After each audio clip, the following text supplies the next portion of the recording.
ते क्लास चालू राहील सोबईचे. विद्यार्थी मित्रांनो, आज आपण क्वेश्चन टॅग हा टॉपिक या ठिकाणी लर्न करणार आहोत. क्वेश्चन टॅग म्हणजेच काय, तर क्वेश्चन टॅगचा अर्थ होतो पृच्छ प्रश्न. मराठीमध्ये ज्याला आपण पृच्छ प्रश्न असं म्हणतो. अतिशय महत्त्वाचा टॉपिक आहे. विविध स्पर्धा परीक्षामध्ये 1 किंवा 2 मार्कासाठी या टॉपिकवर प्रश्न विचारले जातात आणि शालेय विद्यार्थ्याच्या विविध परीक्षेमध्ये सुद्धा, उदाहरणार्थ 8वी 9वी 10वी 11वी 12वी ह्या जे काही विविध परीक्षा आपण या ठिकाणी घेतो शालेय स्तरावरच्या, त्या शालेय स्तरावरच्या परीक्षेमध्ये सुद्धा क्वेश्चन टॅगवरती प्रश्न या ठिकाणी असतो. सोपा टॉपिक आहे, अवघड असं काही नाही आहे. काही रूल्स आपल्याला क्वेश्चन टॅगचे त्या ठिकाणी लक्षात घ्यावे लागतील, तेव्हा क्वेश्चन टॅग हा टॉपिक आपल्याला सहज सोपा होईल. आणि परीक्षेमध्ये जर त्याच्यावरती काही प्रश्न या ठिकाणी विचारले तर ते प्रश्न आपल्याला सहजपणे सोडवता येतील. त्यासाठी काही रूल्स या ठिकाणी समजून घेणं महत्त्वाचं आहे.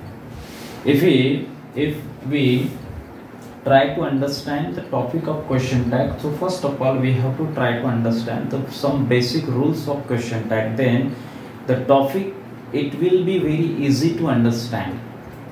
So first rule is positive statement, negative question tag.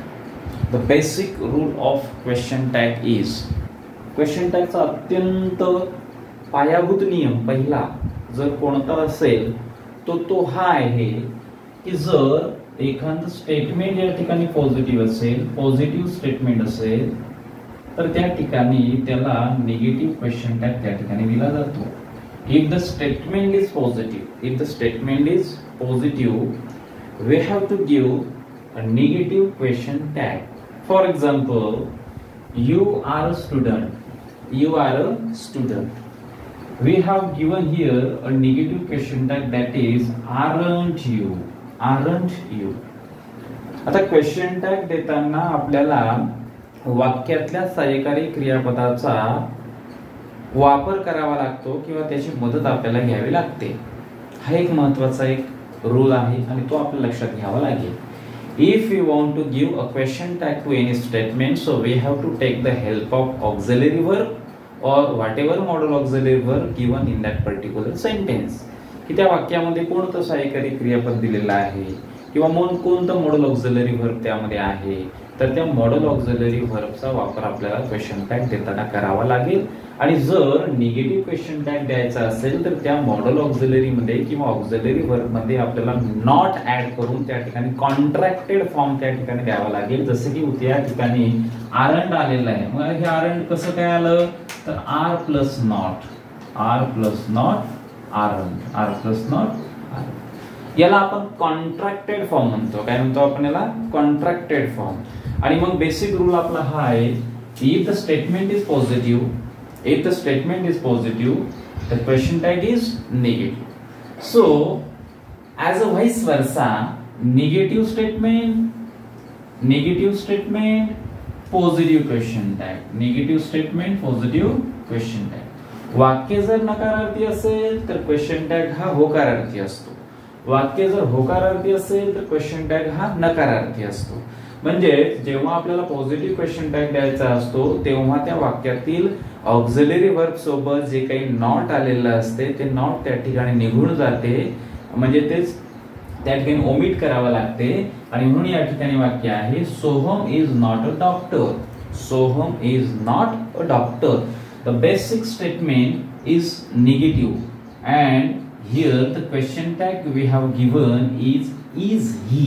मग आपण या ठिकाणी जो काही क्वेश्चन टॅग दिलेला आहे तो आहे is he. आता is च्या सोबत काय होतं, नॉट होतं. आणि म्हणून हे निगेटिव्ह स्टेटमेंट असल्यामुळे पॉझिटिव्ह क्वेश्चन टॅग आपल्याला द्यायचा होता आणि म्हणून is सोबतचं जे नॉट आहे ते ओमिट झालं, काढून टाकावं लागलं आणि मग स्वतंत्ररित्या या ठिकाणी is चा वापर आपल्याला करावा लागला. is he. या ठिकाणी पॉझिटिव्ह स्टेटमेंट मध्ये आर सोबत नॉट नव्हतं आणि मग आपल्याला त्या ठिकाणी निगेटिव्ह क्वेश्चन द्यायचा होता, त्यावेळेस आपल्याला आरच्या सोबत नॉट टाकावं लागलं आणि त्याचं कॉन्ट्रॅक्टेड फॉर्म तयार झाला आरंट. काय झाला, आरंट. तर हा क्वेश्चन टॅगचा जो काही बेसिक रूल आहे, अत्यंत मूलभूत आहे, पायाभूत नियम आहे, हा जर आपण पहिल्यांदा समजून घेतला तर क्वेश्चन टॅगचा टॉपिक हा आपल्याला समोर समजायला अत्यंत सोपा जाणार आहे. तर आपल्याला हा एक रूल्स त्या ठिकाणी समजून घ्यावा लागेल. परत एकदा रिवाइज करू आपण. Positive statement, negative question tag, negative statement, positive question tag. You are a student, positive statement आहे. Aren't you, negative question tag आपण दिला. Negative statement, Soham is not a doctor, negative statement आहे. आणि आपण क्वेश्चन टॅग दिला is he, positive tag आपण दिला या ठिकाणी. हा एक नियम आपल्याला लक्षात घ्यावा लागेल. Then rule number second, question tags are always in contracted form. Question tag are always in contracted form. For example, am plus not aren't, could plus not couldn't, can plus not can't, is plus not isn't, may plus not may, will plus not won't. आता एवढेच आहेत का? तर नाही. हे उदाहरणार्थ आहे. म्हणजे whatever the auxiliary verb, whatever the modal auxiliary verb, we have to add in them not, and then we have to create the contracted form of that particular auxiliary verb and modal auxiliary verb. मग उदाहरणार्थ या ठिकाणी do आहे, मग do plus not don't तयार होईल, do plus not don't होईल, डस plus not doesn't होईल. Okay, can plus not can't होईल, इथे दिलेलंच आहे.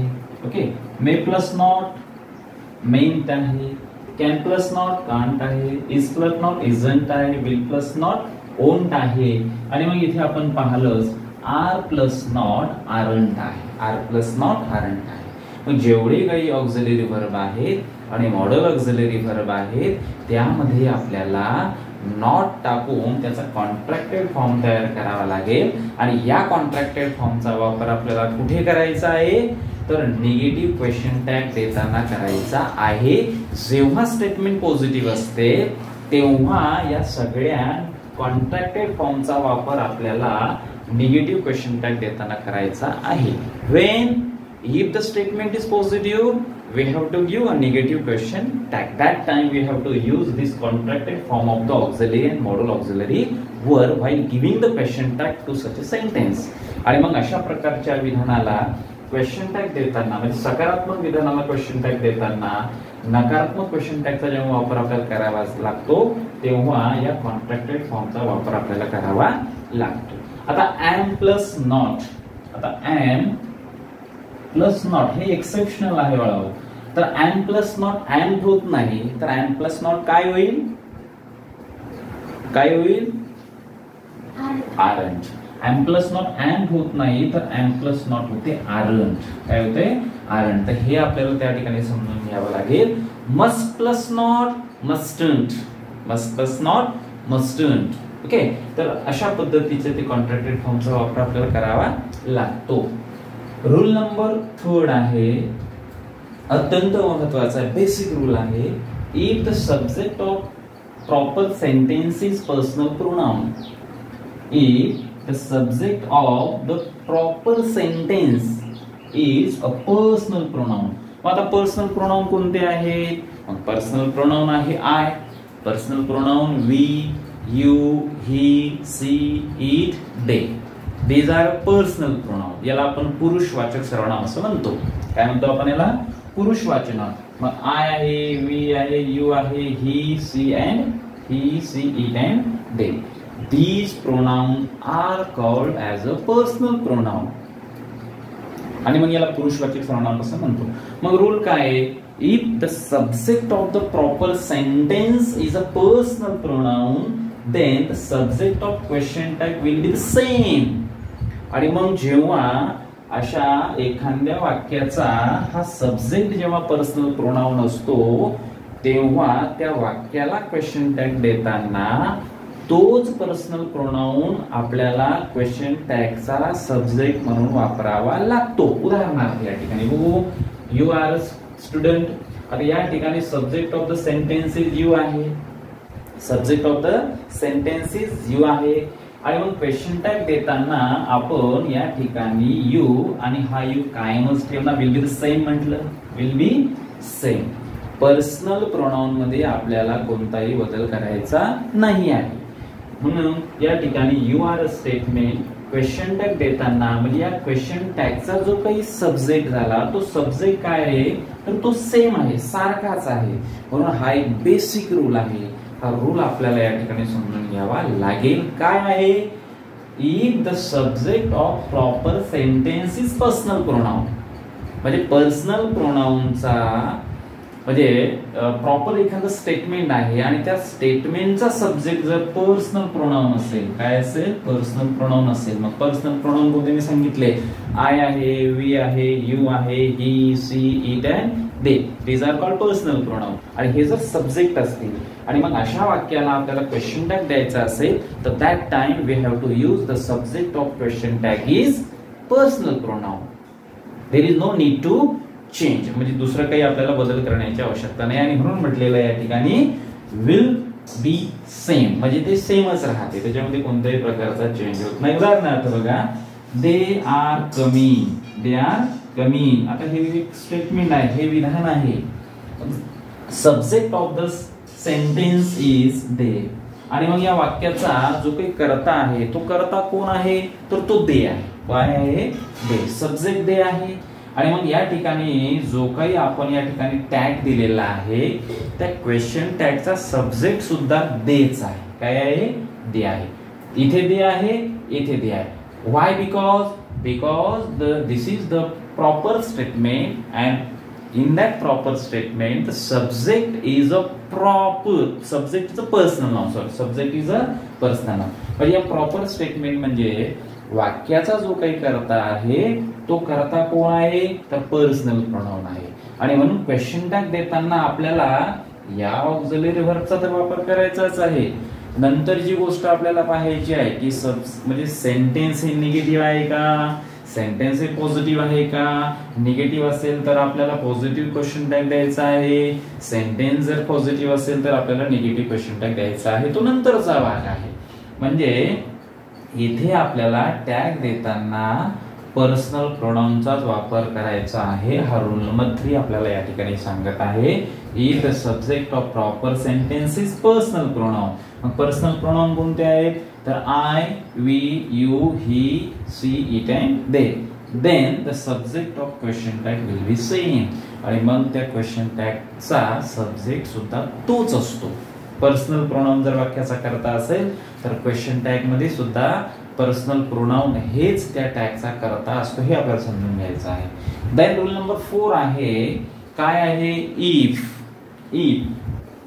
The subject of the sentence is noun. Subject of the sentence is noun.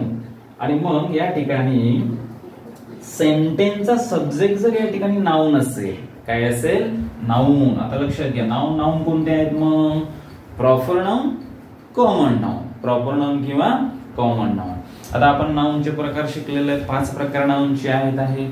पहिला आहे proper noun, common noun, collective noun, material noun and abstract noun. These are the 5 types of noun.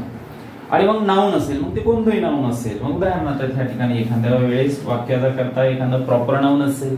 मग proper noun म्हणजे ज्याला आपण विशेष नाम म्हणतो. मग विशेष नामामध्ये काय येते तर एखाद्या व्यक्तीचं नाव असेल, एखाद्या पुरुषाचं नाव असेल, एखाद्या स्त्रीचं नाव असेल, एखाद्या शहराचं नाव असेल, है ना, एखाद्या प्राण्याचं नाव असेल तर त्या ठिकाणी ते प्रॉपर नाउन मध्ये येते.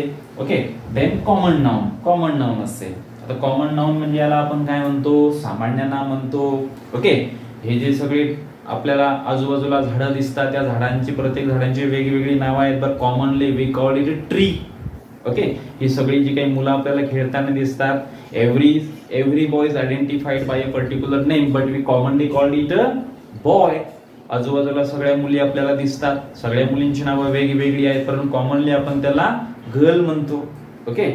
तर त्याला आपण कॉमन नाउन म्हणतो. आणि मग एखाद्या वाक्याचा करता जर नाउन असेल मग कोणता नाउन असेल तर ते प्रॉपर नाउन असेल किंवा होऊ शकते ते कॉमन नाउन असू शकते. मग अशा वेळेस काय करायचं? Then the question tag we use personal pronoun. आणि मग अशा वेळेस आपल्याला त्या नामाच्या ऐवजी आपल्याला पुरुषवाचक सर्वनामाचा वापर करायचा आहे. पुरुषवाचक पर्सनल प्रोनाउन म्हटलं आपण. काय म्हटलं? पुरुष. मग परत पर्सनल प्रोनाउन कोणते आहे? आय आहे, वी आहे, यू आहे, he, she, it and they. These are the personal pronoun. मग ते नामाच्या ऐवजी मग वाक्याचा करता एखादा मुलगा असेल, त्या मुलाचं नाव राम असेल, तर क्वेश्चन टॅग देताना आपल्याला रामच्या ऐवजी प्रोनाउन काय लिहायचं आहे? तर ही लिहायचं आहे. कारण राम हा काय आहे? मुलगा आहे. आणि मुलाच्या ऐवजी पर्सनल प्रोनाउन कोणतं यूज करतात? He. Sita is a smart girl. Sita is a beautiful girl. जर असं या ठिकाणी असेल, ओके, तर इजंट शी आपल्याला असं म्हणावं लागेल. सी का?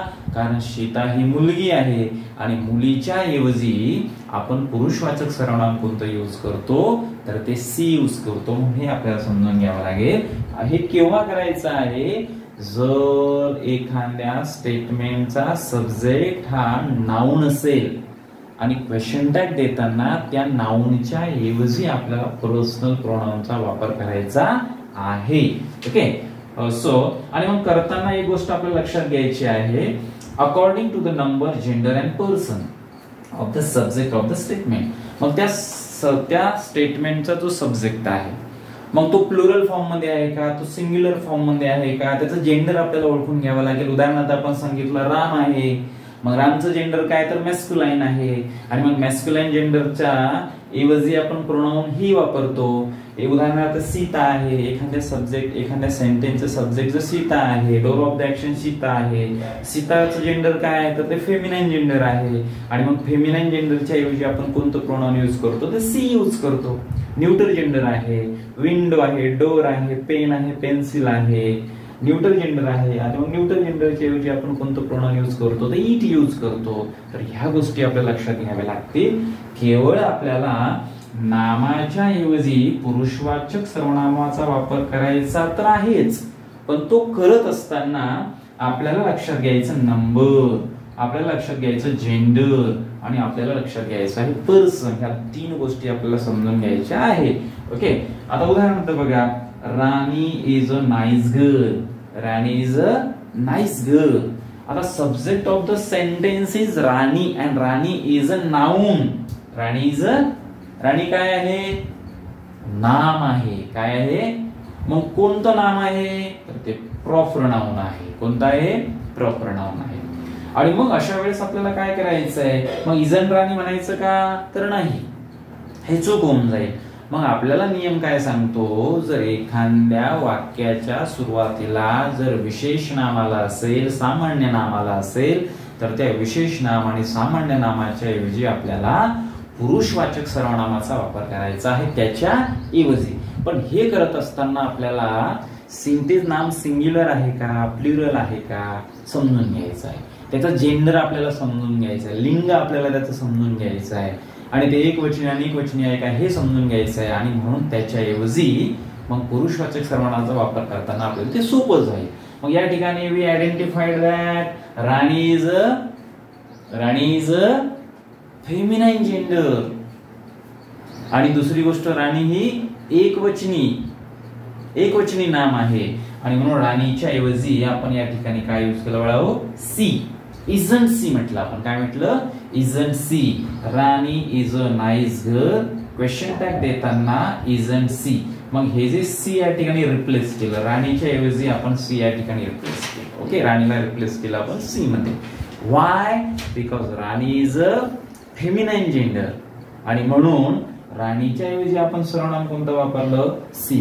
कारण स्त्रीलिंगी नामाच्या ऐवजी आपण जे काही पुरुषवाचक सर्वनाम वापरतो ते आहे she. Okay, then see the next example. They went to Bali. Didn't they. या ठिकाणी दे वेंट टू बाली म्हटलं. Okay, didn't they. आता या ठिकाणी काय वापरलेलं आहे? दे. मग या ठिकाणी नाउन आलेलं नाही, ऑलरेडी या ठिकाणी काय आलेलं आहे? प्रोनाउन आलेला आहे. ओके, मग या ठिकाणी प्रोनाउन कायमच ठेवलं, डिडंट दे म्हटलं. Twins aren't very nice. Are they? Twins aren't very nice म्हटलं. सेकंड एक्झाम्पल बघा. The twins aren't very nice. Okay. आता सब्जेक्ट काय आहे? ट्विन्स आहे. ट्विन्स म्हणजे काय? जुळे. ट्विन्सचा अर्थ काय होतो? जुळे. मग आता या ठिकाणी या वाक्याला क्वेश्चन टॅग देताना आपल्याला प्रोनाउनचा वापर करायचा आहे असं म्हटलं.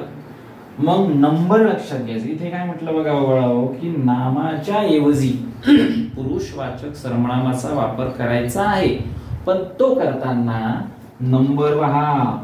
मग ते एकवचनी आहे का, ते अनेकवचनी आहे का, त्याचं जेंडर बघा आणि त्यानुसार त्या ठिकाणी तशा प्रकारचे चेंजेस करा. आता ट्विन्स म्हणजे जुळे आणि जुळे म्हटल्याच्या नंतर त्या ठिकाणी हे प्लुरल फॉर्म मध्ये आलं आणि प्लुरल साठी आपण कोणत्या पर्सनल प्रोनाउनचा वापर करतो? तर देचा वापर करतो आपण प्लुरल साठी, आहे ना. एखादं नाउन जर प्लुरल असेल तर त्या अनेकवचनी नामाच्या ऐवजी वापरलं जाणारं जे अनेकवचनी सर्वनाम आहे ते आहे दे. कोणतं आहे? दे. म्हणून या ट्विनच्या ऐवजी या ठिकाणी काय वापरलं? तर दे वापरलं. काय वापरलं? दे. ओके. मग snow is a white. Snow is a white. Snow म्हणजे काय? नाउन आहे. जे पांढरं पांढरं पांढरं दिसते आपल्याला एखाद्या पर्वतावरती, हिमालयावरती आपल्याला जे पांढरं शुभ्र दिसते त्याला आपण स्नो म्हणतो. Okay. This particular thing is identified by particular name that is a snow. पण स्नो हे काय झालं? नाउन झालं. काय झालं? बर्फ. आपण म्हणतो ना बर्फ, नाउन झालं. ओके. मग आता या ठिकाणी हे नाउन आहे बाळाओ. काय आहे? नाउन. मग या नाउनला आपल्याला रिप्लेस करायचं आहे, त्याला आपण पर्सनल प्रोनाउन मध्ये रिप्लेस करायचं आहे. मग आता स्नो हे त्याचं जेंडर काय आहे? तर ते न्यूट्रल जेंडर आहे. काय आहे? न्यूट्रल. आणि मग न्यूट्रल जेंडरच्या ऐवजी वापरलं जाणारं जे पुरुषवाचक सर्वनाम आहे ते आहे इट. कोणतं आहे? इट. ज्यामध्ये जीव नाही, निर्जीव. निर्जीव नामाच्या ऐवजी जे सर्वनाम वापरलं जाते ते सर्वनाम आहे इट आहे. कोणतं आहे? इट. हे लक्षात घ्यायचं आहे. आणि म्हणून स्नोच्या ऐवजी या ठिकाणी काय आलं? इट आलं. काय आलं? इट. IT it. मग रूल लक्षात आला का? If the subject of the sentence is noun. जर वाक्याचा कर्ता नाम असेल, काय असेल? नाम. तर त्या नामाच्या ऐवजी काय करायचं म्हटलं? Then the question tag we use personal pronoun. आणि मग आपल्याला क्वेश्चन टॅग पर्सनल प्रोनाउन वापरावा लागतो. म्हणजे नाम आहे. मग इथं राणी. राणी हे काय आहे? नाउन आहे. मग राणीच्या ऐवजी पर्सनल प्रोनाउन काय वापरलं आपण? सी वापरलं. ओके. ट्विन्स हे काय आहे? नाउन आहे. ट्विन्स म्हणजे जुळे, नाउन आहे.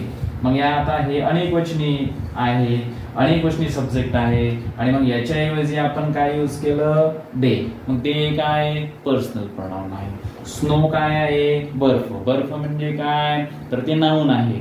आणि मग या नामाच्या ऐवजी पुरुषवाचक सर्वनाम आपण काय वापरलं? इट वापरलं. ओके.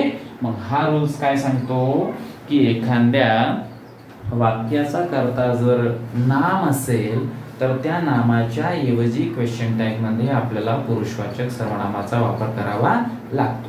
आणि जर ऑलरेडी रूल नंबर 3 काय सांगतो?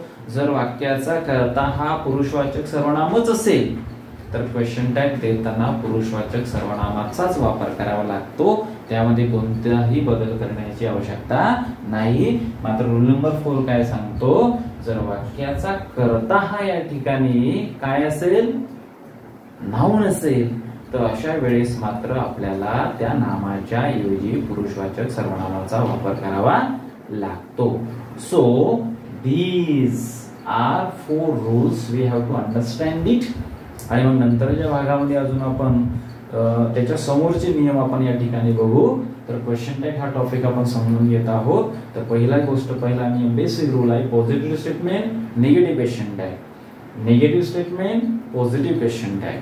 आणि मग क्वेश्चन टॅग देताना काय करायचं आहे? Question tag are always in the contracted form. Question tag हे काय आहे? तर कॉन्ट्रॅक्टेड फॉर्म मध्ये असतात. उदाहरणार्थ am plus not aren't I, could plus not couldn't I, can plus not can't I, may plus not mayn't I, is plus not isn't I, will plus not won't I, do plus not don't I, does plus not doesn't I, did plus not didn't I. Okay. May plus not mayn't I, must plus not mustn't I, do plus not don't, does plus not doesn't, should plus not shouldn't, would plus not wouldn't या contracted फॉर्मचा वापर आपल्याला question tag मध्ये करावा लागतो. Rule number 3 वाक्याचा करता सर्वनाम असेल क्वेश्चन टॅग देताना सर्वनामच ठेवायचं आहे. रूल नंबर 4 वाक्याचा करता नाम असेल तर त्या नामाच्या ऐवजी योग्य सर्वनामाचा वापर आपल्याला क्वेश्चन टॅग देताना करायचा आहे. ओके, गडी समजलं? थँक्यू.